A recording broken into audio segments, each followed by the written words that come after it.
Bienvenue sur Africa 24 dans cette nouvelle édition du 12-15 au sommaire de l'actualité. Le gouvernement d'Union nationale en Tunisie perd un nouvel allié. Le parti Al-Massar se retire du gouvernement de Youssef Chahed. La formation était présentée à l'exécutif avec le portefeuille de l'agriculture. Le gouvernement congolais fait de la sécurisation des recettes publiques une priorité. Le pays accuse un retard important par rapport à certains pays voisins dans l'informatisation des régies financières de l'État.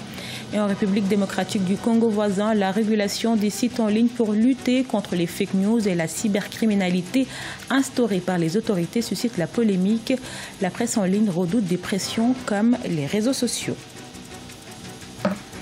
Mais tout d'abord, en Mauritanie, la Commission électorale nationale indépendante a un nouveau président. Il s'agit de Mohamed Val Ould Belal, ancien ministre des Affaires étrangères. Il a été nommé à ce poste ce jeudi. Il remplace Didi Ould Bounama, monument de la politique mauritanienne. Toutefois, la nomination de Mohamed Val Ould ne contente pas tout le monde. En effet, l'opposition promet une vigilance accrue pour dénoncer toutes les failles de la CENI. En Tunisie, le parti Al-Massar, qui participe à l'exécutif avec le portefeuille de l'agriculture, s'est retiré du gouvernement ce mardi 17 juillet à l'issue d'une réunion du bureau politique, de quoi fragiliser un peu plus le gouvernement de Youssef Chahed qui a perdu plusieurs de ses alliés. Un sujet de la rédaction. Nouvelle défection au sein du gouvernement d'Union nationale en Tunisie. Le parti Al-Massar quitte l'équipe du Premier ministre Youssef Chahed.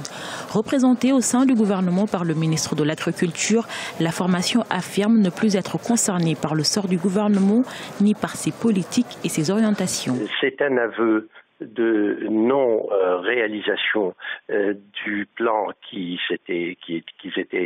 avaient établi et ils commencent à tirer les conséquences de cet aveu. Maintenant, est-ce que d'autres membres du gouvernement vont suivre le même chemin? Ceci est un risque pour le gouvernement parce que quand ça commence, on ne sait pas où ça s'arrête. Ce nouveau retrait met à mal et fragilise le gouvernement, d'autant plus que l'équipe de Youssef Chahed a perdu le soutien de plusieurs partis, excepté celui d'Ennahda.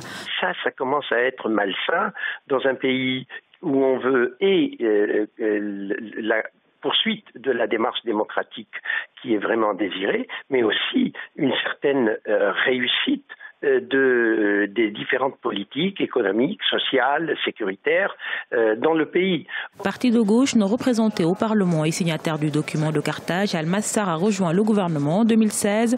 Désormais, le parti qui a longtemps été leader de l'opposition va retrouver sa position de vigie et de critique politique.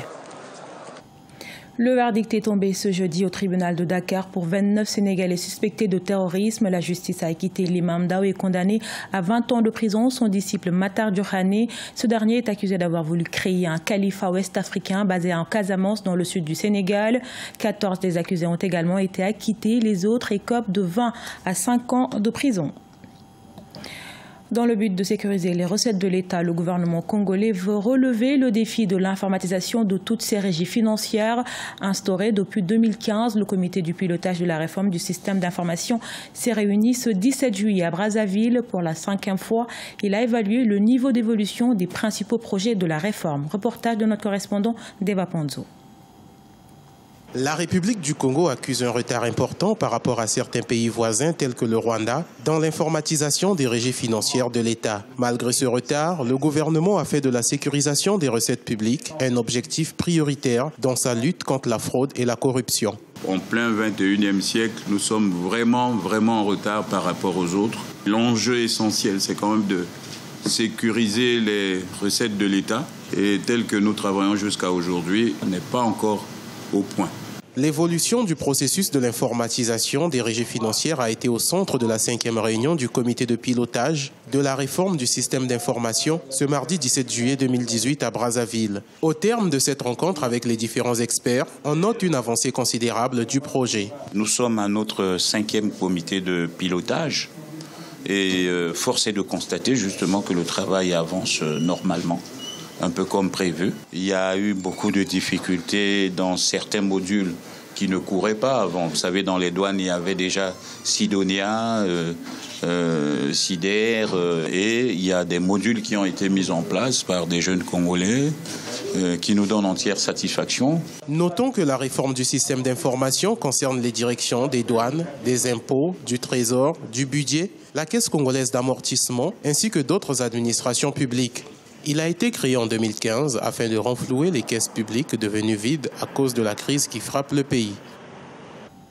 Au Gabon, le gouvernement recule face à la pression des syndicalistes. La réduction des salaires de plus de 650 000 francs CFA n'aura pas lieu cette fin du mois. L'annonce a été faite par le ministre de la fonction publique, Ali Akbar Onanga Yobégué. Une première victoire longue pour les syndicats qui protestent contre la décote sur les salaires des fonctionnaires. En République démocratique du Congo, les autorités ont décidé d'encadrer la presse en ligne et les réseaux sociaux. C'est à travers un arrêté que le ministère de la Communication a ouvert un registre de déclaration préalable des médias en ligne. Ainsi, les sites d'information avaient jusqu'au 14 juillet pour s'y conformer, mais la décision des autorités ne semble pas réjouir les éditeurs et les défenseurs de la liberté d'expression. Badawi Adidjatou. Les motivations du gouvernement congolais sont claires. Assainir le milieu de l'information en ligne en y mettant un terme aux fake news, encore appelées fausses nouvelles. La presse en ligne du pays avait jusqu'au 14 juillet pour se conformer à ce décret. Cependant, les plateformes les plus visitées en RDC, comme Média Congo, Actualité.cd, la radio onusienne Okapi et 7 sur 7, semblent traîner le pas selon les observateurs. Tous les médias doivent souscrire à la nécessité d'une régulation de la loi. Donc, de ce point de vue, on peut comprendre la motivation du ministre. Bon, mais après, la question c'est est-ce que c'est une urgence? Pour le ministère congolais de la Communication, ce décret est une invite à l'endroit des webmasters à plus de responsabilités et à moins de fake news qui pourraient mettre à mal l'avenir politique et la stabilité sociale du pays. Du côté des hommes des médias, c'est une mesure qui entrave la liberté d'expression. Les médias en ligne, on ne peut pas les empêcher. Bon, maintenant, on peut trouver une autre manière de les encadrer en faisant des formations, parce que, somme toute, les médias ont une vocation des formations de la population. À ce jour, plusieurs formations médiatiques, à savoir Journalistes en danger et la branche congolaise de Reporters sans frontières, ont demandé un moratoire au ministère de la Communication concernant l'application du texte qui fait polémique. À la page sport, Abidjan, la capitale économique ivoirienne, va accueillir le prochain championnat régional d'Afrique de rugby à 7, prévu du 15 au 16 septembre 2018. Cette compétition rassemblera 10 pays du continent et c'est le stade Robert Champreau de Marcory qui abritera les rencontres de ce championnat régional. À 2 mois de cet événement, le président du comité d'organisation, Kwasi Bidjessan, a confirmé que l'ensemble des démarches administratives pour la conduite d'une parfaite organisation sont déjà prêtes.